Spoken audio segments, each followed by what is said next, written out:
Assalamualaikum warahmatullahi wabarakatuh.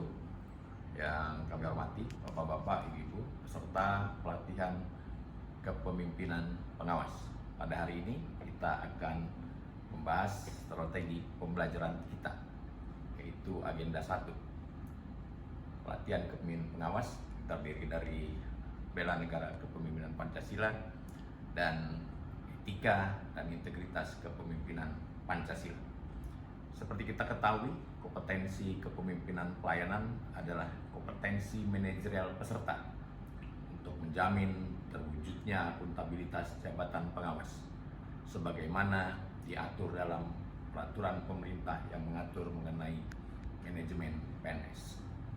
Kemudian kompetensi yang akan dibangun yaitu kompetensi pelayanan, di mana para peserta mampu membangun sinergi antar unit organisasi dan stakeholder.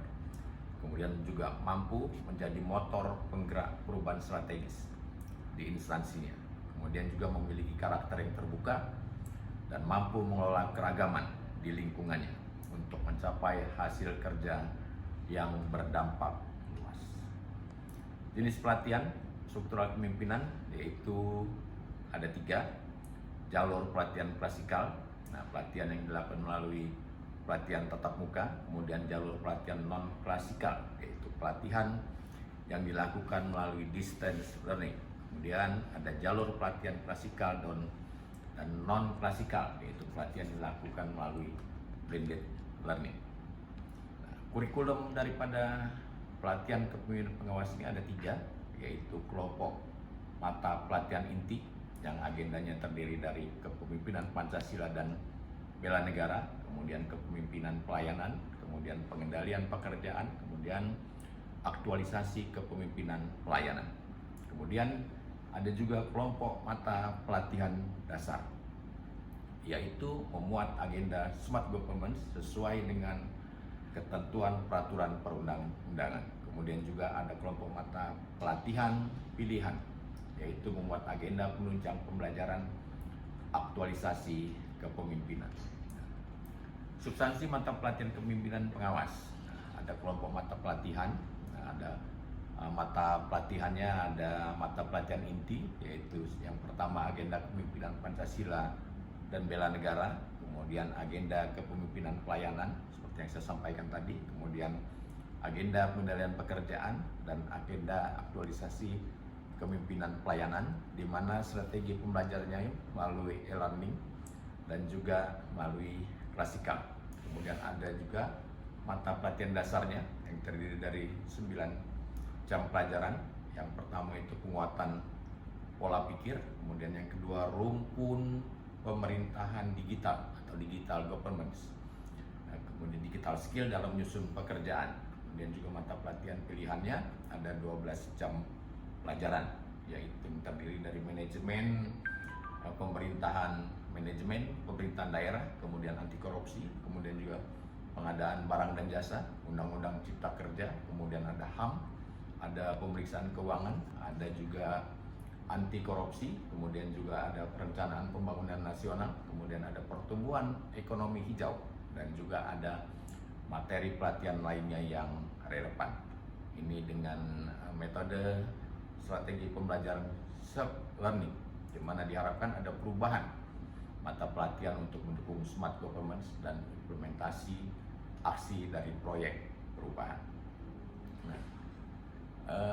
Pelatihan kepemimpinan pengawas yang secara klasikal itu terdiri dari 851 jam pelajaran atau setara dengan 96 hari pelatihan, yang terdiri dari pembelajaran klasikal pertama di tempat penyelenggaraan pelatihan, kemudian juga aktualisasi kepemimpinan di tempat kerja asal peserta atau tempat lain, kemudian juga pembelajaran klasikal kedua di tempat penyelenggaraan pelatihan. Kemudian yang dengan metode blended yaitu ada 905 jam pelajaran atau terdiri dari 104 hari pelatihan. Itu sama pembelajaran mandiri di tempat kedudukan peserta, kemudian e-learning sinkronus dan asinkronus di tempat kedudukan peserta, kemudian juga pembangunan komitmen bersama ini di tempat kerja asal peserta, kemudian pembelajaran klasikal pertama. di tempat penyelenggara pelatihan. Ini dengan cara tatap muka. Kemudian aktualisasi kepemimpinan itu ada di tempat kerja asal peserta atau di tempat lain juga mungkin kan. Kemudian juga tatap muka yang kedua, pembelajaran klasikal yang kedua di tempat penyelenggara pelatihan. Nah, sekarang dengan yang distance learning itu ada 900 jam pelajaran atau setara dengan 105 hari pelajaran.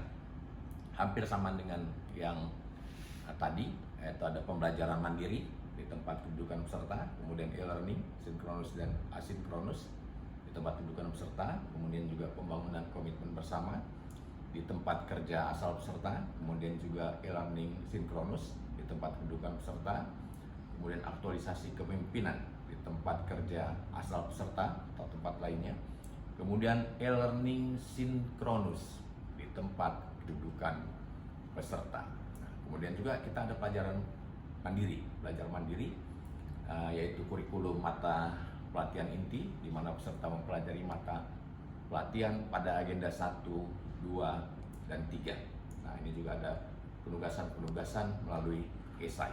Kemudian juga pada pelatihan dasar ada juga belajar mandiri, di mana peserta mempelajari mata pelatihan pada agenda Smart Governance. Dan di akhir pembelajaran setiap mata pelatihan peserta juga mengerjakan soal latihan. Kemudian juga belajar mandiri yang lainnya yaitu kurikulum mata pelatihan pilihan atau penunjang aktualisasi. Peserta ini memilih 3 mata pelatihan dari agenda penunjang. Dan di akhir pembelajaran juga setiap mata pelatihan yang dipilih untuk penunjang juga ada proses perubahan peserta mengerjakan soal latihan.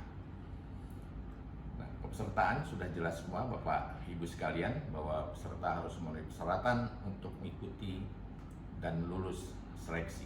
Nah, kemudian juga pada akhirnya ada evaluasi untuk peserta, yaitu meliputi evaluasi akademik, kemudian evaluasi pembelajaran lapangan, kemudian juga ada evaluasi produk aktualisasi kepemimpinan.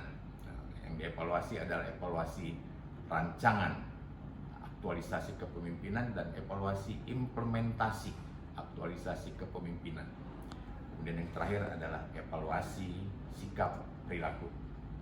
Dengan penilaian evaluasi peserta berkisar di angka 60 sampai dengan angka 100. Di bawah 60 tidak memenuhi kualifikasi, sedangkan yang 90 sampai 90, 01 sampai dengan 100 itu sangat memuaskan. Mungkin ini beberapa hal yang dapat saya sampaikan untuk strategi pembelajaran kita di agenda 1, yaitu bela negara kepemimpinan Pancasila dan etika dan integritas kepemimpinan Pancasila. Mudah-mudahan Bapak-bapak, Ibu-ibu peserta diklat PKP pada kesempatan ini bisa memahami dan bisa mempelajari sesuai dengan aturan-aturan ketentuan yang berlaku. Terima kasih. Assalamualaikum warahmatullahi wabarakatuh.